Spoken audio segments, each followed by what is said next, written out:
जय हिंद साथियों, स्वागत है आपके अपने परिवार गांव की पाठशाला में।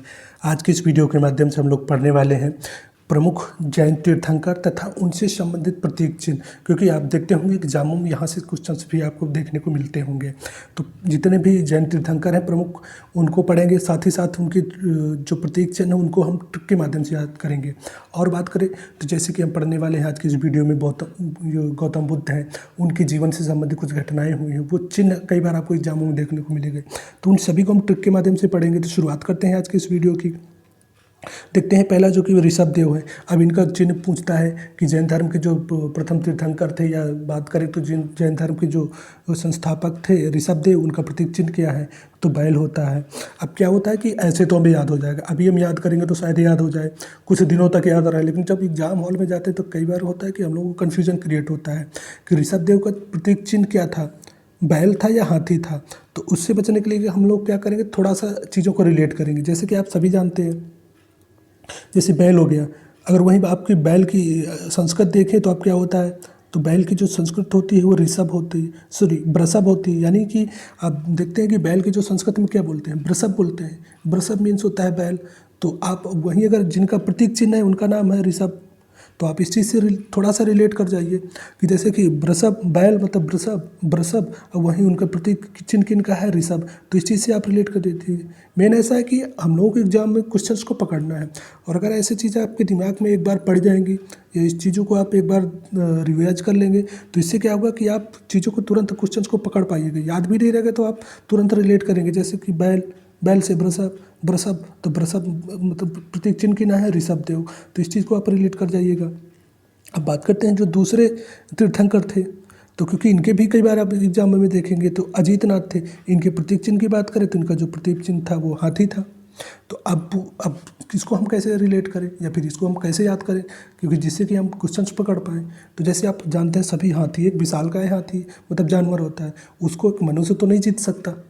तो वहीं अगर बात करें, जैसे अगर हाथी को नहीं जीता नहीं जा सकता, वैसे जो इनके नाम में है तो अजीतनाथ है, तो इनको भी जीता नहीं जा सकता। तो जिनको जीता नहीं जा सकता तो उन दोनों को आपस में मिला दीजिए, तो उनके प्रतीक चिन्ह हो जाएंगे। तो जैसे अजीतनाथ हो गया क्या, तो हाथी हो गया। तो इस चीज़ से भी आप रिलेट कर जाइए।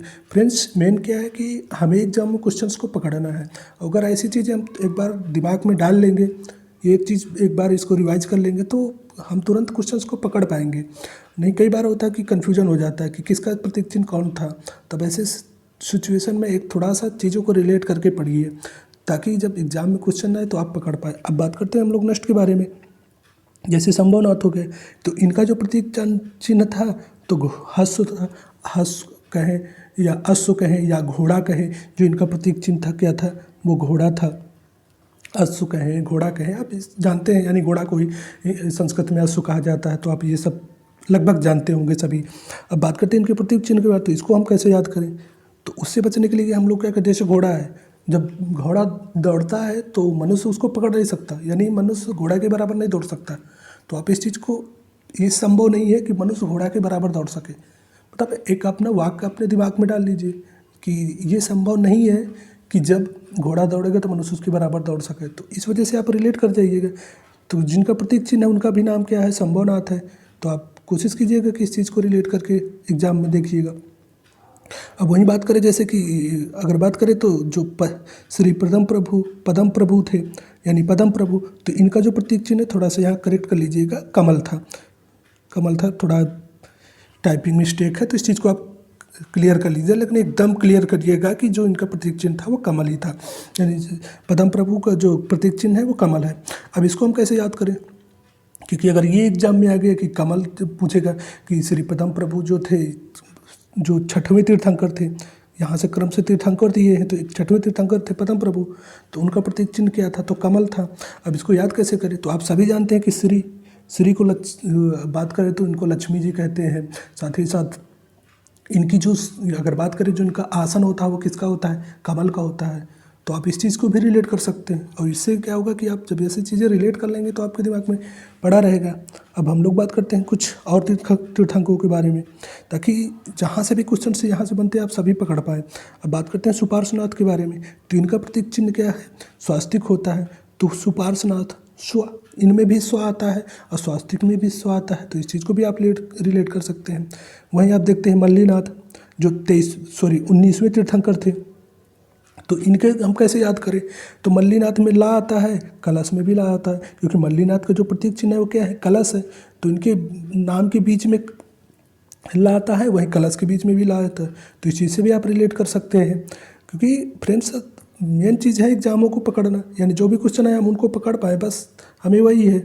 अब बात करते हैं जैसे नेमिनाथ, तो इनको कैसे पकड़े, क्योंकि यहाँ से जब क्वेश्चन पूछ लिया तो हमें बहुत कन्फ्यूजन होता है कि कलश था, कमल था, कमल एक बार और हम अभी पढ़ चुके हैं, जो श्री पद्म प्रभु जो कि 6वें तीर्थंकर थे वहाँ भी पूछ चुके, तो इनसे बचने के लिए हम कैसे करें। तो जैसे इनके नाम के यहाँ नेमिनाथ, अगर चिन्ह की बात करें तो नीलकमल है, तो अब जैसे आप सभी जानते हैं नेमी नील, नेमी नील, नेमी नील, 102 बार इस चीज़ को अगर आप लोग कोशिश कीजिएगा, अगर आप रिलेट कर जाएंगे तो हमेशा के लिए ये चीज़ें याद हो जाएंगी। तो नेमिनाथ नीलकमल हो गए। ये सारे क्वेश्चन आपको कई बार एग्जामों में देखने को मिलते होंगे, यदि आप प्रीवियस ईयर पेपर बना रहे हैं तो वहाँ भी इस चीज़ आपको देखने को मिली होंगी। अब बात करते हैं वहीं जो 22वें तीर्थंकर थे अरिस्टिनेमी, यहाँ से भी पूछता है कि अरिस्टिनेमी 22वें तीर्थंकर थे तो इनका प्रतीक चिन्ह क्या है, तो अगर इनके प्रतीक चिन्ह की बात करें तो शंख है, यानी अरिस्टिनेमी जो 22वें तीर्थंकर थे इनके प्रतीक चिन्ह क्या था, तो शंख था। अब इसको कैसे याद करें, तो आप देखते हैं कि यहाँ बीच में क्या है, सा है, सा, अब वहीं शुरुआत होती है शंख की सा से, तो इस चीज़ को भी आप रिलेट कर सकते हैं। बात करते हैं और कुछ प्रमुख तीर्थंकरों के बारे में, जो 23वें थे पार्श्वनाथ थे, वह इनका प्रतीक चिन्ह की बात करें तो सर्प थे।